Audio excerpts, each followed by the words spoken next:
Welcome বন্ধুরা, আবার আজকে নতুন একটা ভিডিও নিয়ে চলে এসেছি। আজ ছিল মাসির বাড়িতে থার্ড ডে, মানে 3 নম্বর দিন। সেদিন আমরা যাচ্ছিলাম আমার বোনের শ্বশুর বাড়িতে। এদিন আমরা কোনো মন্দিরে যাইনি, আমরা গেছিলাম বোনের শ্বশুর বাড়িতে। ওখানেই আমরা হাই বন্ধুরা সব, আমরা এখন যাচ্ছি। এই যে আমার বোনজিকে নিয়ে যাব, এই যে আমার মেয়ের বাড়িতে। এখন আমরা সারাদিনের নামে বেরোচ্ছি, কত দূর দিয়ে পৌঁছাতে পারবো জানি না, অনেক জায়গায় যাওয়ারই ইচ্ছে আছে। এখন আপনারা মনে করে বুঝতে পারবো। যাই হোক, এখন আপনারা আমাদের ভিডিওটা দেখবেন এবং জানতে পারবেন আমরা কোথায় গেলাম আর না গেলাম। যাই হোক, আপনারা আমাদের সঙ্গে থাকেন। ঠিক আছে, বাই বাই। সবসময়ের মতো আমরা এখান থেকে দুটো ক্যাব করে নিলাম। একটা ক্যাব বেরিয়ে গেছে, ওরা চলে গেছিলো। এটা ছিল নেক্সট ক্যাবটা। এই ক্যাবে আমি, আমার মেয়ে, আমার দিদির মেয়ে, আমার ভাই আর আমার হাজব্যান্ড সামনে ছিল। আমরা এই ক্যাবটা 4 জন মিলে যাচ্ছিলাম। আমাদের কলকাতা সিস্টেমে যেমন একটা ক্যাবে 4 জন ওঠে, তা এখানেও সেরকমই সিস্টেম। কিন্তু যেহেতু আমার দিদির মেয়ে ছোট ছিল আর ও খুব রোগা পাতলা, তাই আমরা ওকে নিয়ে গেছিলাম। আমাদের এখানে সেরকম কিছু বলেনি ক্যাব ড্রাইভাররা। ওর আমার মেয়ে মাসির মেয়ের, মানে আমার বোনের শ্বশুরবাড়িটা যেখানে না, ওখানকার পরিবেশটা খুব সুন্দর। মানে আমার মাসি যেখানে থাকে ওখানকার পরিবেশটা একটু কনজাস্টেড এরিয়া, মানে কলকাতা সিটিটা যেরকম টাইপের থাকে, আমার মাসির বাড়িটা একটু ওরকম জায়গাটা। কিন্তু ওর শ্বশুরবাড়ি যেখানে, ওই জায়গাটা একটু অন্যরকম। আর এখানে বেশিরভাগই সব রেল কোয়ার্টার। এই যে যেগুলো দেখতে পাচ্ছ, দেখলেই বুঝতে পারবে, বাড়িগুলো একতলা সব, এখানকার সব রেল কোয়ার্টার। আর এটা একটু কামাখ্যা মন্দিরের থেকে অনেকটা কাছে, মানে কামাখ্যা পাহাড়ের উপরে যে আমরা উঠেছিলাম কাল, সেখান থেকে ওর শ্বশুরবাড়ি অনেকটা কাছে। আমার মাসির বাড়ি একটু দূরে হয়, কিন্তু ওর শ্বশুরবাড়ি থেকে একটু কাছে হয়। এবার যেহেতু পাহাড়ের কাছে, শুনলাম এখানে নাকি মাঝে মাঝে চিতাবাঘ, তারপরে অজগর সাপ, এগুলো নেমে আসে। তা এরকম কোনো ব্যাপার না যে সবার বাড়িতে ঢুকে যায় বা কিছু, হয়তো 6 মাসে 9 মাসে দেখা যায় যে নেমে আসছে। তখন নিশ্চয়ই এখানকার যারা আর কি গভর্নমেন্ট আছে, তারা সেরকম ব্যবস্থা নেয়। যেমন আমার মাসির মেয়ের শ্বশুরবাড়ির সামনে, ঘরে নয়, শ্বশুরবাড়ির সামনে একটা বড় অজগর সাপ প্রায় 11 দিন মতন এখানে ছিল, পেঁচিয়ে তারের সঙ্গে, ইলেকট্রিক তারের সঙ্গে আর কি পেঁচিয়ে ছিল 11 দিনের মতন। তারপর আস্তে আস্তে সাপটা চলে যায়, ওরা মারেওনি, কিছু করেনি, কিন্তু একটা জায়গায় ওরকমভাবে অনেক দিন ছিল। তো ওরা কোনো দিন বাঘটা দেখেনি, ওদের বাড়িতে বাঘ উঠেছে বলে, কিন্তু এখানে এরকম হয়। তা গল্প করতে করতে আমরা সবাই চলে আসলাম। আমরা এসেছিলাম পরের ক্যাবে, কিন্তু মোটামুটি এসে নামলাম সবাই একসাথে। মাসির মেয়ের শ্বশুরবাড়ি ঢুকে যাচ্ছি, এটাও শ্বশুরবাড়ি।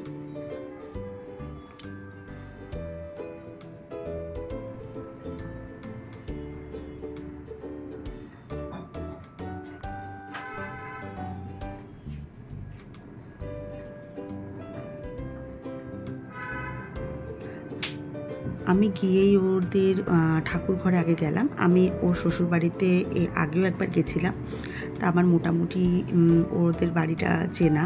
ফার্স্ট টাইম যে আমার তা না। তা ওর শ্বশুরবাড়িতে ঠাকুর ঘরটা ভীষণ সুন্দর, আর একটা বড় শিবলিঙ্গ আছে। ইনি হচ্ছেন ওর শাশুড়ি। ভীষণই ভালো মনের মানুষ একজন, মানে যতটা কি বলবো, মানে ভীষণ ভালো। মানে আমাদেরও শ্বশুরবাড়ি আছে, কিন্তু তা আমরা এরকম লোক পাইনি কোনো দিনও। ভীষণ মনের থেকে ভালো। সমস্ত কিছু রান্না, এই যে আমার বোনও বলছে, সমস্ত কিছু রান্না উনি নিজে হাতে আমাদের জন্য করেছে। প্রায় 10-12 রকমের রান্না করেছে। আর এটা আমার বোন, তোমরা তাকে দেখেইছো। এই ওর বাবার রান্নাটা, মানে আমার হাজব্যান্ডের রান্নাটা ওরা একটু করতে ভয় পায়, সব রেডি ফেডি করে রেখেছিল। আমায় তাই জিজ্ঞেস করছে কীভাবে কী করব। আমারই গিয়ে করার কথা ছিল, তো আমাকে করতে হয়নি, আমার বোনই লাস্টে ওর বাবার রান্নাটা পুরোটা করেছিল, এই পুরোটাই করেছে। কিন্তু দুঃখের বিষয়, সে এইসব রান্না কিছুই খায়নি। উনি যে রান্নাটা করেছিল, মানে ওর শাশুড়ি যে রান্নাগুলো করেছিল, ওখান থেকে বেছে বেছে 2-1 পদ খেয়েছে। ওটা যেটা রান্না করেছিল সেটা অল্প খেয়েছে, আর ওটাই খেয়েছে।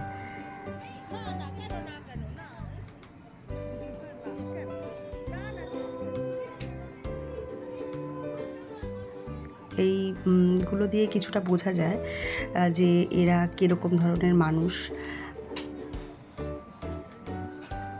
এটা এটা আমার ভাই, আগে তো তোমরা দেখেইছো। এ ছিল আমার মাসির মেয়ের যে মেয়ে ছেলে তাদের বন্ধু। এটা হচ্ছে আমার মাসির মেয়ের মেয়ে। ওরা একটু প্রথমে আমাদের লজ্জা পাচ্ছিল, কারণ কামাখ্যা মন্দির ওদের সাথে আমাদের দেখা হয়েছিল, কিন্তু সেরকমভাবে তো কথা হয়নি।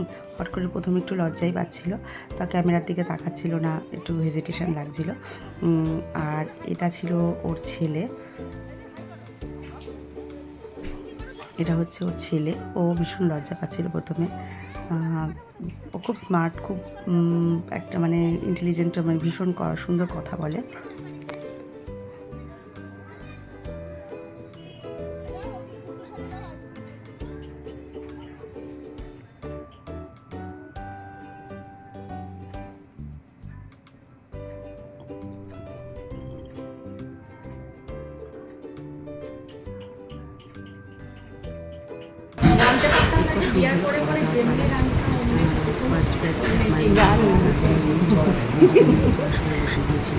আপনি কেমন লাগছে খেতে? আবার কেমন লাগে? ভালোই লাগে। খেতে না, ভালো না, লাগছে? আজকে তো রান্না বান্না ভালো মাসির হচ্ছে? বাড়িতে হ্যাঁ, এসেছো না, সেটা এটার জন্য স্পেশাল। বুঝলে কি বললো? তারপরে বলো। সব জায়গায় ভিডিওটা নিয়ে চলে কেমনটা লাগে?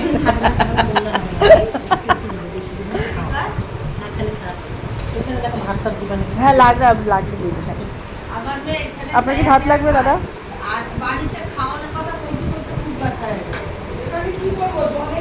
জলে খিদা পাইতেছে। আমি খাওয়া দেবো আজকে। ব্লগ বানাচ্ছে জানি না, আমি খাওয়া দেবো। জানি আমি ব্লগ বানাচ্ছি না ব্লগ বানাচ্ছে না। বাড়িতে যখন ছোট ছোট বাচ্চা থাকে না, মায়ের সবচেয়ে বড় কাজ থাকে বাচ্চা দুটোকে খাওয়ানো বা বাচ্চাটাকে খাওয়ানো।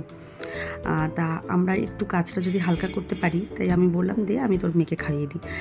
ছেলেটা মোটামুটি হাতে খেতে পারে, ও ছোট কিন্তু ও খেয়ে নিতে পারে, কিন্তু মেয়েরা একটু এরকম করে, খেতে চায় না। তা ও বললো তুমি যদি খাইয়ে দাও তাহলে তো খুব ভালোই হয়, মানে একটা বিরাট বড় কাজের হাত থেকে ও আর কি ছুটি পায় সেই একটা দিনের জন্য। তা ও আমার হাতে খুব খেতে চাইছিল, মানে আমি যে খাওয়াচ্ছিলাম ও সেটা কোনোভাবেই ইয়ে করছিল না। তা ওকে আমি খাইয়ে দিলাম একটু। ওর মা মানে আমার বোনকে সেদিন একটু ছুটি দেওয়ার জন্য ওরা সকাল থেকে আমাদের জন্য প্রচুর পরিশ্রম করে অনেক কিছু রান্না বান্না করেছিল। যতই ওর শাশুড়ি করেছিল, কিন্তু ওর তো একটা হেডেক ছিল যে আমরা যাব, এটার একটা ব্যাপার। ওর শরীরটা খুব একটা ভালো ছিল না সেদিন। তা যাই হোক, ও অনেক সেদিন সকাল থেকে কাজ করেছিল। আমার মা সেদিন আমাদের খাবার কিছুই খেতে পারেনি, কারণ মা সেদিন একাদশী ছিল, তাই মা ঠাকুর ঘরে বসে সাবু টাবু এসব খাচ্ছিল। আমার মা একাদশী করে।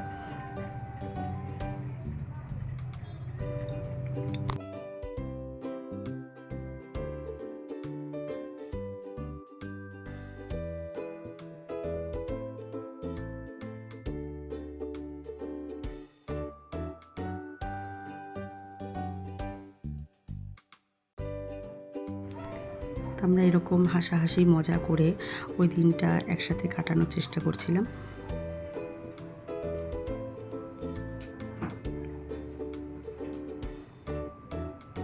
এই ভিডিওটা করছিল আমার হাজবেন্ড।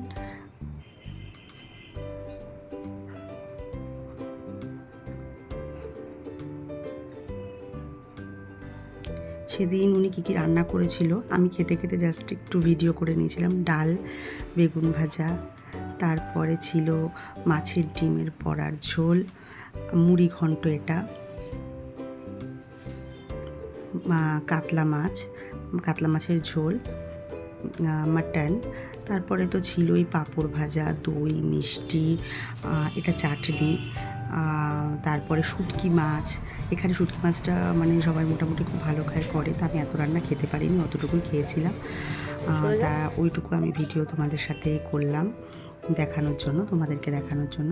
তারপরে সবাই বাচ্চারা এই ঘরে বসে খুব গল্প টল্প করছিল।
এটা ছিল ওর একটা ছবি বিয়ের, ওর আর ওর হাজব্যান্ডের। ওর হাজব্যান্ড ছিল কিন্তু উনি ফার্স্টের টাইমটা বাড়িতে ছিল না বলে ওনার ভিডিওটা আমি করতে পারিনি। এটা ওর বিয়ের ছবি। তারপরে এখানে ওদের একজন খুব চেনা পরিচিত পাশে বয়স্ক ভদ্রমহিলা, মাসিমা হয়, উনি আসলো, ওনার সাথে আমরা খুব গল্প টল্প করলাম। এই খানিকক্ষণ রেস্ট নিয়ে তারপরে ওর হাজব্যান্ড আবার খানিকক্ষণ বাদে ফুচকা, মোমো এসব নিয়ে আসলো। তাই এসব আমি আর ভিডিও ক্লিপগুলো করিনি। মানে নিজেদের নিয়ে এতটা ব্যস্ত ছিলাম যে ছোটো ছোটো জিনিসগুলো আর কি আর করা হয়নি। মানে অনেক দিন পর আমাদের দেখা তো, অনেক বছর পরে আর কি, তা নিয়ে ওই কারণে আর এটা মনেও ছিল না আমার, ওই জন্য ওগুলো আর করিনি।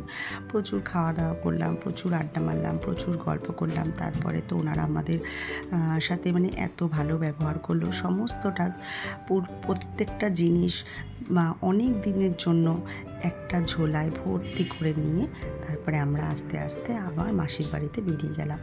আবার কবে ওর সাথে আমাদের দেখা হবে জানি না। তো আমার দিদিদের ক্যাবটা আগে ছিল, ওরা চলে গেল, আমি পরের ক্যাবটায় যাব। তা ওরা যখন যাচ্ছিলো খুব বৃষ্টি পড়ছিল, প্রত্যেককে ছাতা দিয়ে নিয়ে যাচ্ছিল। খুব খারাপ লাগছিল আমার সে সময়টা, কারণ আমাদের খুব একটা দেখা হয় না। যাই হোক, চলে তো যেতেই হবে। আজকে ভিডিওটা এই অবধি রইল তোমাদের জন্য। ভালো লাগলে লাইক, কমেন্ট, শেয়ার, সাবস্ক্রাইব করে দিও। টাটা।